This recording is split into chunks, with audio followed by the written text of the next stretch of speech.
आमच्या भास्कररावांनी जोरदार तिथे आरोप करत आमच्यावर त्या ठिकाणी हिंदी सक्तीचा विषय आणला, हिंदी सक्तीचा. आता या संदर्भात वस्तुस्थिती मांडली गेली पाहिजे.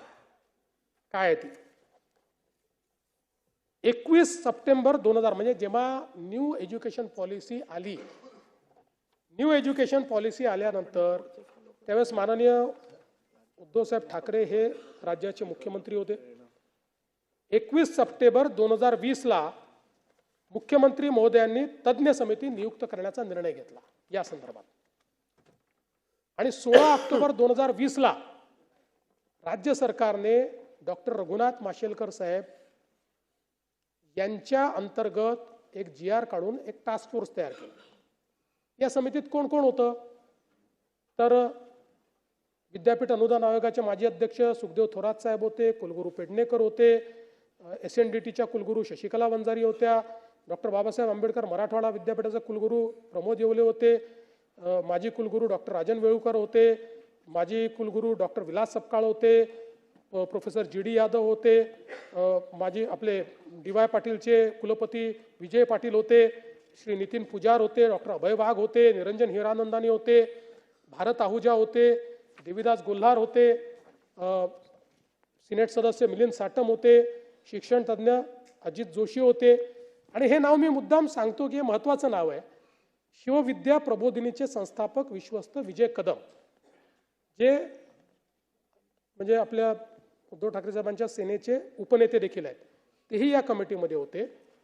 आणि उच्च शिक्षण संचालक धनराज माने असे लोक या कमिटीमध्ये होते. अशी 18 लोकांची कमिटी होती. म्हणजे आता कमिटीमध्ये काही आपण त्यांची आडनावं पाहण्याचं कारण नाही, तरी 16 लोक त्यातले मराठी होते या कमिटीमध्ये. आणि मग 14 सप्टेंबर 2021 रोजी या समितीने माननीय मुख्यमंत्री उद्धवसाहेब ठाकरे यांना 101 पानाचा अहवाल सादर केला. त्याचे फोटो माझ्याजवळ आहेत, त्याचं ट्विट देखील महाराष्ट्र सरकारने केलेलं आहे, अहवाल स्वीकारतानाचा फोटो त्याच्यामध्ये आहे. आणि मग त्यानंतर त्याच्यावर माननीय उद्धवजींनी निर्देश दिले की समितीने सादरीकरण केले आणि शिफारसी सूचनांची त्वरित अंमलबजावणी करण्याची कारवाई राज्य सरकारच्या वतीनं करण्यात येईल असे त्या ठिकाणी सांगितलं. आणि तो फोटो आहे, त्या फोटोमध्ये अनेक लोक आहेत, म्हणजे संजय राऊत साहेब देखील दिसत आहेत. 15 सप्टेंबर 2021ला या ठिकाणी त्याची बातमी वगैरे जाऊ द्या त्याच्यात. त्याच्यावर मग माननीय मुख्यमंत्री महोदय असं म्हणाले, बदलत्या काळात डिजिटल शिक्षण, परदेशी भाषांचे शिक्षण आवश्यक आहे. त्यामुळे या शिफारसीप्रमाणे लवकरात लवकर अंमलबजावणी करून महाराष्ट्राला शैक्षणिकदृष्ट्या प्रगतीपथावर ठेवण्यासाठी सर्व उपाययोजना करण्यात येतील.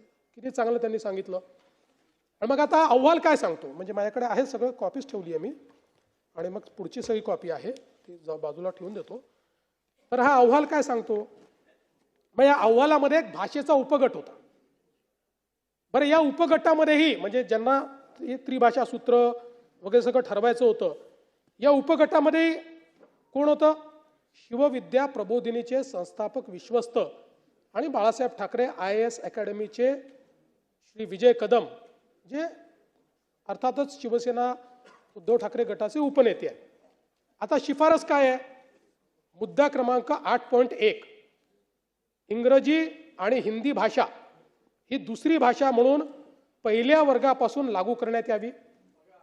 पहिली पूर्ण ऐका, अजून पूर्ण ऐकून घ्या, पूर्ण ऐकून मग बघा मला पूर्ण. इंग्रजी आणि हिंदी भाषा ही दुसरी भाषा म्हणून पहिल्या वर्गापासून लागू करण्यात यावी. 1ली ते 12वी असे 12 वर्ष विद्यार्थी इंग्रजी शिकतील तर त्याला इंग्रजी भाषेची जाण येईल आणि आवश्यक पुस्तके वाचता येतील. अभियांत्रिकी, वैद्यकीय आणि अन्य तांत्रिक व्यावसायिक अभ्यासक्रमाकरता ते सज्ज असतील. उच्च शिक्षण संस्थांमधून मराठीतून शिकवण्याला प्राधान्य द्यावेच लागेल, पण त्याचवेळी इंग्रजी आणि हिंदी ही दुसरी भाषा पहिल्या वर्गापासून ते 12वी पर्यंत सक्तीची करण्यात यावी.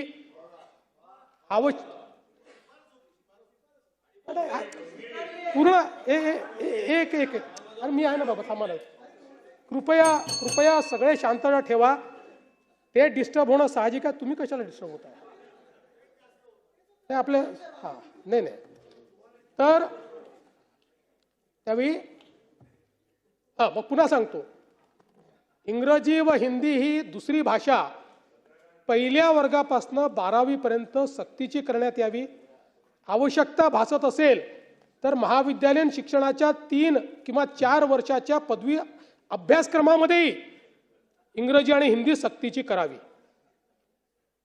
आता अहवाल स्वीकारला की नाही स्वीकारला हा प्रश्न आहे की नाही?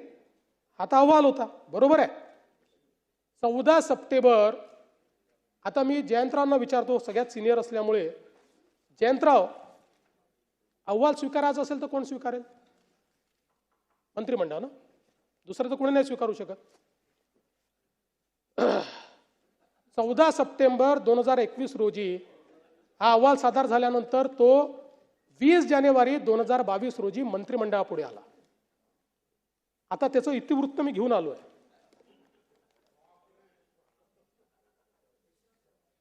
आणि नाही नाही असं नाही. विषय क्रमांक 5. नाही, विषय क्रमांक 5, डॉक्टर माशेलकर समितीचा अहवाल अवलोकनार्थ सादर. सदर धोरणाची अंमलबजावणी करण्यासाठी कार्यगट स्थापन. समितीच्या शिफारसीनुसार प्रस्तावित कारवाईस मान्यता. मान्यता. सही कोणाची आहे? हे घेऊन आलो सही. आदित्यजी तर नक्की सांगतील सही कोणाची आहे. कोणी असू द्या ना, मंत्र्याचं काही अस्तित्व नसतं मुख्यमंत्री असताना. नाही नाही, जे खरं आहे ते खरं आहे.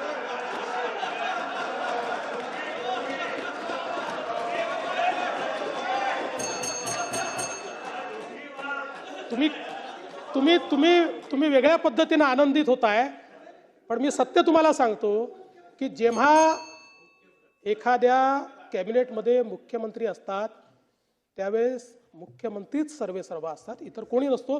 मी जेव्हा तुम्हाला सांगतो, मी जेव्हा उपमुख्यमंत्री होतो, तर मी जरी उपमुख्यमंत्री होतो तरी एकनाथ शिंदे साहेबच सर्वेसर्वा होते आणि त्यांच्या अंदरच मी काम केलेलं आहे.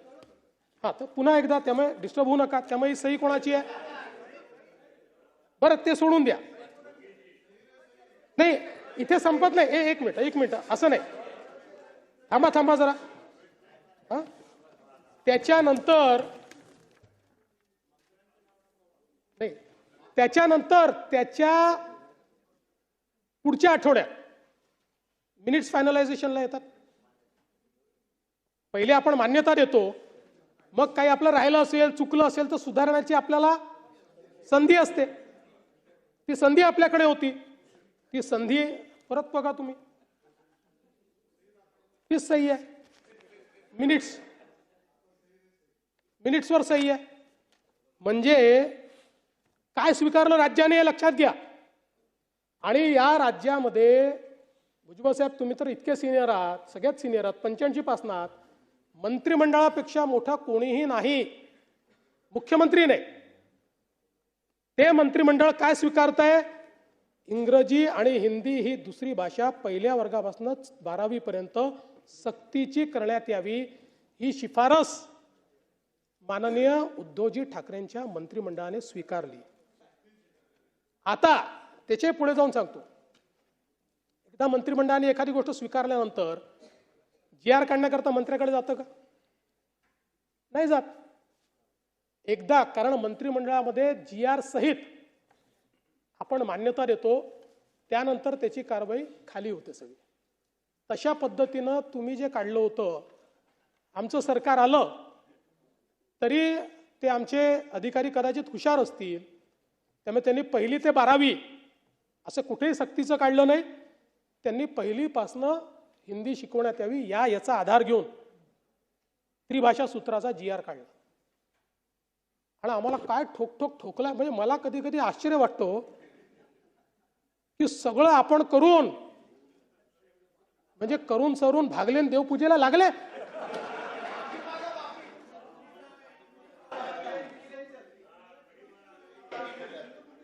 नाही, ते करू ना आपण. नाही नाही, नक्की करू. मला सांगायचं एवढंच आहे की बरं, पुन्हा त्याच्यावर आमचे राजसाहेब त्यांच्यासोबत गेले आणि दोघांनी सांगितलं देवेंद्र फडणवीसांमुळे. मला याचा आनंद आहे. या सभागृहाच्या आपल्या कामकाजातही आलं पाहिजे की देवेंद्र फडणवीसांमुळे दोन भाऊ एकत्रित आले. याचं क्रेडिट मला घ्यायचं आहे, मी त्याच्याबद्दल आनंदी आहे. पण सगळं करायचं तुम्ही आणि ठोक ठोकायचं आम्हाला.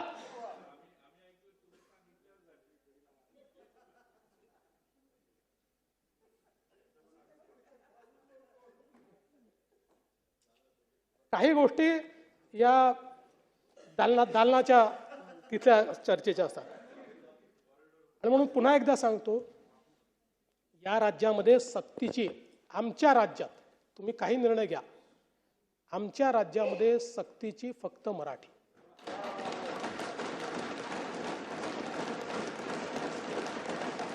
इतर ज्या भाषा शिकल्या पाहिजेत, त्या कुठल्या वर्गातनं घ्यायच्या, कशा घ्यायच्या. एक गोष्ट आपण लक्षात ठेवा की बहुभाषिक असणं हे महत्त्वाचं असतं.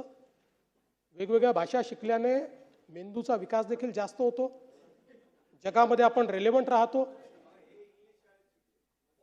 नाही असं नाही, प्रश्न तो नाही कोणी कुठल्या शाळेत शिकावं. म्हणजे आता राज्यातल्या मराठी माध्यमाच्या शाळा बंद पडत असल्याबाबत आता हा प्रश्नच आहे ना. म्हणजे हा मी मलाही विचारला पाहिजे, तुम्हालाही विचारला पाहिजे, यांनाही विचारला पाहिजे. आपण सगळे आपल्या मुलांना इंग्रजी शाळेत शिकवतो आणि इथे आपण सगळे चर्चा करतो मराठी शाळा बंद पडतायत. हा प्रश्न आहे ना. याच्या पाठीमागे नुसतं आपली भावना असून फायदा नाहीये. जोपर्यंत आपण, आणि म्हणून मी पुन्हा पंतप्रधानांचा आभार मानेन की पहिल्यांदा माननीय पंतप्रधान मोदयांनी इंजिनिअरिंग मेडिकल पासून सगळं शिक्षण मातृभाषेत घेण्याची तरतूद केली.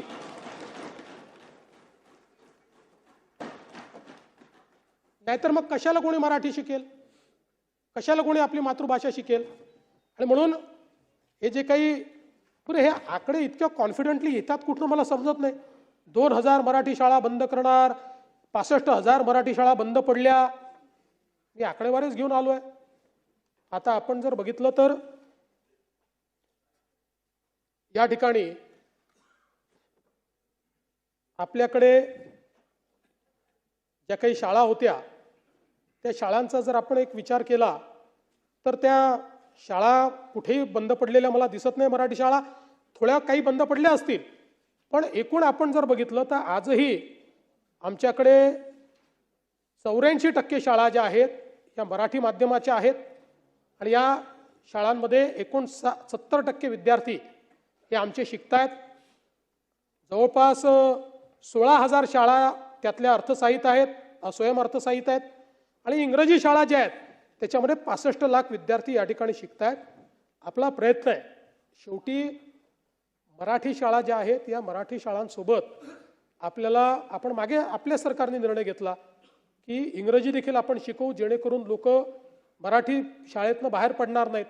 पण मी तुम्हाला एक सांगतो की थोडा जर प्रयत्न केला तर मागच्या काळात, आणि आता पुन्हा मी तुम्हाला दाखवून देईल, मागच्या काळामध्ये मला आठवतं 2017-18 साली याच सभागृहात मी सांगितलं होतं जवळपास 50,000 मुलं खाजगी शाळा सोडून जिल्हा परिषदेच्या शाळेत परत आले होते.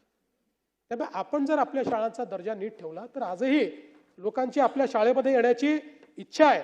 पण हे जे काही 2000 मराठी शाळा बंद करणार, 65,000 मराठी शाळा बंद पडल्या वगैरे जी आकडेवारी आलेली आहे ही पूर्णपणे कपोल कल्पित अशा प्रकारची आकडेवारी आहे. सीमा